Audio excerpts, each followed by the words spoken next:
CM योगी गोरखपुर के दौरे पर हैं। गोरखपुर पहुंचने पर सीएम योगी ने गुरु गोरक्षनाथ की पूजा अर्चना की है। साथ ही नाथ संप्रदाय के गुरुओं की समाधि पर माथा टेका है।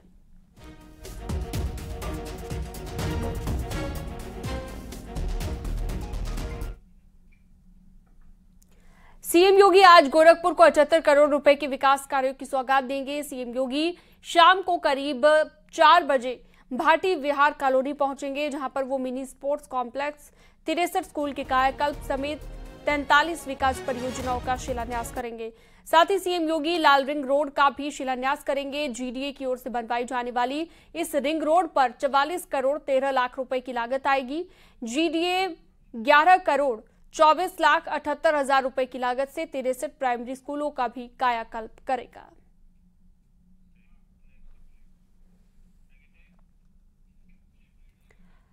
यूपी में डिफेंस इंडस्ट्रियल कॉरिडोर के निर्माण की तैयारी चल रही है। इसके तहत चित्रकूट, झांसी, लखनऊ, कानपुर, अलीगढ़ नोड में विकास कार्य होंगे। चित्रकूट में 7.30 करोड़ से 4 किलोमीटर लंबे बाउंड्री वॉल का निर्माण होगा। 75 करोड़ से पानी आपूर्ति की व्यवस्था होगी। झांसी नोड में 152 करोड़ से आंतरिक सड़कों का निर्माण होगा।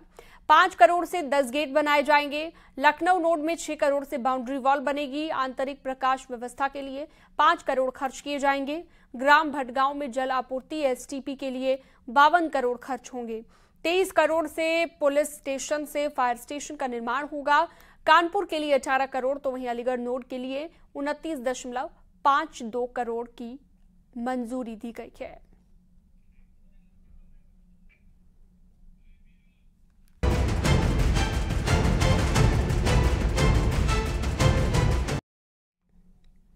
योगी सरकार ने महिला सुरक्षा को लेकर बड़ी पहल की है। सरकार ने महिला सशक्तिकरण के लिए 10 दिनों का विशेष अभियान चलाने की शुरुआत कर दी है। 21 जुलाई से 30 जुलाई तक यह अभियान चलेगा और इसमें बच्चियों को गुड और बैड टच के बारे में बताया जाएगा। तो महिला सशक्तिकरण के लिए काफी अहम माना जा रहा है इस अभियान को और हर महीने 10 दिन तक ये अभियान चलेगा। इस अभियान के जरिए छोटी बच्चियों को गुड और बैड टच के बारे में जानकारी दी जाएगी।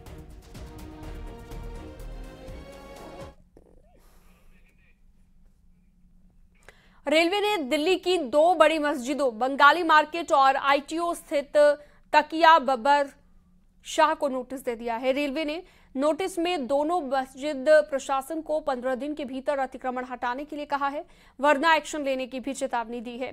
वहीं मस्जिद कमेटी का ये कहना है कि ये सैकड़ों साल पुरानी है, लेकिन रेलवे कह रहा है कि ये उनकी जमीन पर बनी है।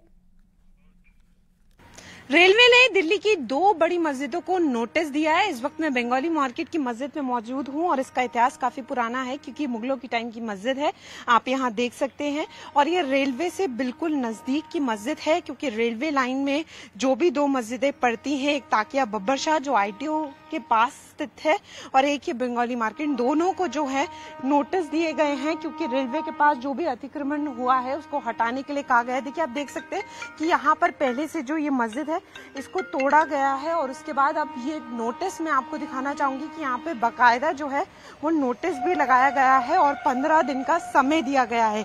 ये मस्जिद जो है रेलवे के बहुत ज्यादा करीब है। आपको आवाजें भी आ रही होंगी कि रेलवे बहुत ज्यादा पास है और रेलवे ने जो है वो साफ तौर पे कह दिया है कि 15 दिन तक अगर यहाँ से ये नहीं हटाया गया तो रेलवे द्वारा एक्शन लिया जाएगा। ताकि बब्बर शाह में भी इसी तरीके के नोटिस लगाए गए हैं और रेलवे की मुहिम है कि जहां पर भी अतिक्रमण हुआ है वहां से उसको हटाया जाए। कुछ दिनों पहले भी यहाँ पर लोग आए थे, नोटिस दिया गया था और मस्जिद की एक जो दीवार है उसको तोड़ा गया था और अब बाकायदा जो है वो नोटिस दे दिया गया है। अयोध्या में राम मंदिर का निर्माण कार्य काफी तेजी से चल रहा है। श्री राम जन्मभूमि मंदिर के प्रथम तल और परकोटा में निर्माण कार्य चल रहा है। इसकी तस्वीरें भी सामने आ गई हैं।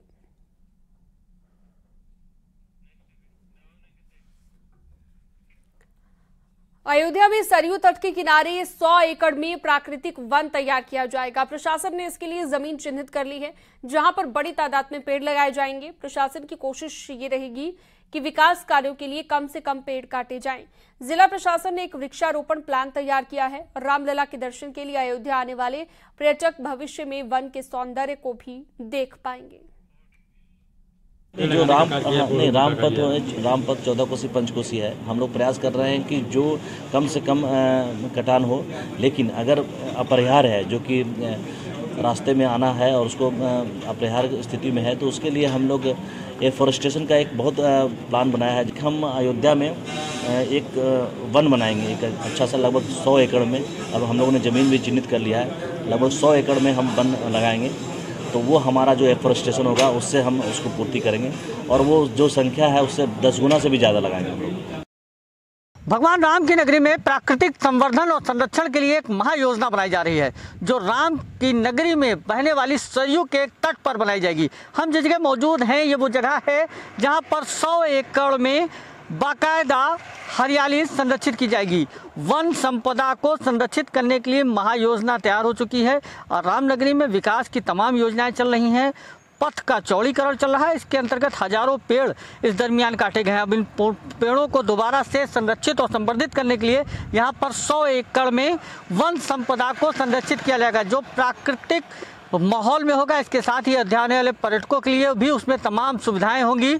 पर्यटकों के लिए वो आकर्षण का केंद्र होगा। रामायण कालीन वृक्षों से सुसज्जित इस वन संपदा को रामनगरी को एक और अलग पहचान दिलाएगा। फिलहाल हजारों करोड़ की योजनाएं रामनगरी में विकास की चल रही हैं, लेकिन 100 एकड़ का यह हरियाली संरक्षित प्लान महायोजना के अंतर्गत जल्द ही मूर्त रूप लेते नजर आएगा और रामनगरी आने वाले राम भक्तों के लिए आकर्षण का केंद्र होगा। अयोध्या से न्यूज़ 18 के लिए निमिष गोस्वामी। और यहाँ वक्त तो चला एक छोटे से ब्रेक का, जल्द लौटेंगे।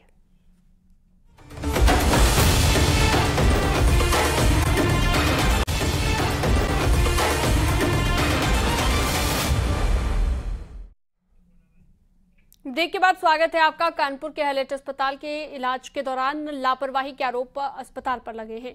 आरोप यह है कि इंजेक्शन लगाने के बाद महिला की हालत बिगड़ गई, जिसके बाद हड़कंप मच गया। जैसे तैसे उसकी जान को बचाया गया और आरोप के मुताबिक मेट्रोजिल इंजेक्शन लगाते ही कई महिलाओं की हालत बिगड़ गई। सीएमएस ने इस पूरे मामले में जांच के आदेश दे दिए हैं और जांच रिपोर्ट आने तक इस दवा के इस्तेमाल पर भी रोक लगा दी है। डॉक्टर रीता गुप्ता, उनका फोन आया था। पीओपी में उनका ऐसा कहना है कि 4-5 मरीजों को मेट्रोजिल लगाने से रायगढ़ हुआ है।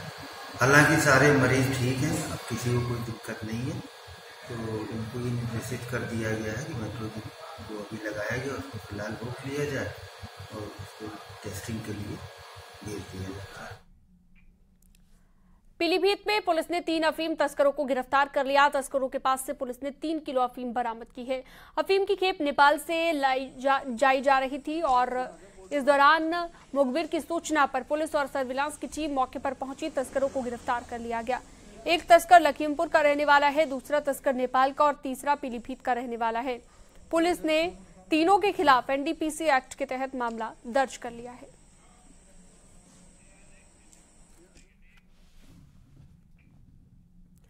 मेरठ में अवैध पटाखा फैक्ट्री के धमाके के बाद अब पुलिस प्रशासन एक्शन मोड में है। सटला गांव में छापेमारी हो रही है। अब तक भारी मात्रा में अवैध पटाखे बरामद हुए हैं, साथ ही 3 लोगों को अरेस्ट किया गया है। 2 दिन पहले पटाखा फैक्ट्री में धमाका हुआ था और धमाके से पूरा घर धराशायी हो गया था, जिसके चलते पूरे गांव में सघन चेकिंग की गई और अब तक 3 लोगों को गिरफ्तार कर लिया गया है। इटावा के बलरई में इलाके में ट्रेन से कटकर जान देने जा रही किसान को पुलिस ने बचा लिया है और पारिवारिक विवाद के चलते ये परेशान था किसान, रेलवे लाइन पर बैठ गया।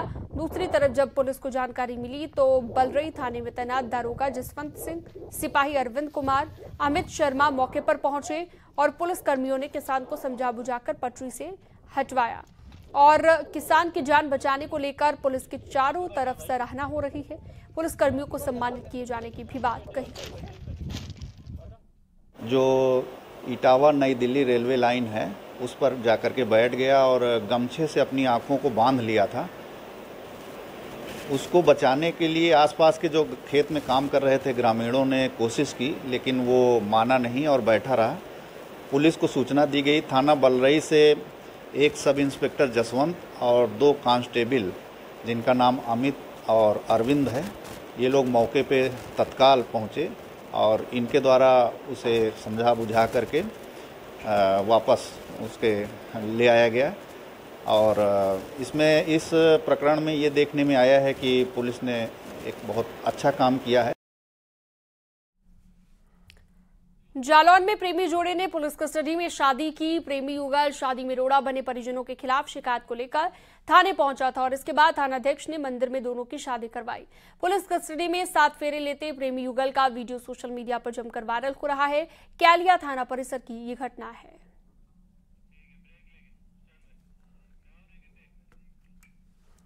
और खबरों में यहां वक्त तो चला एक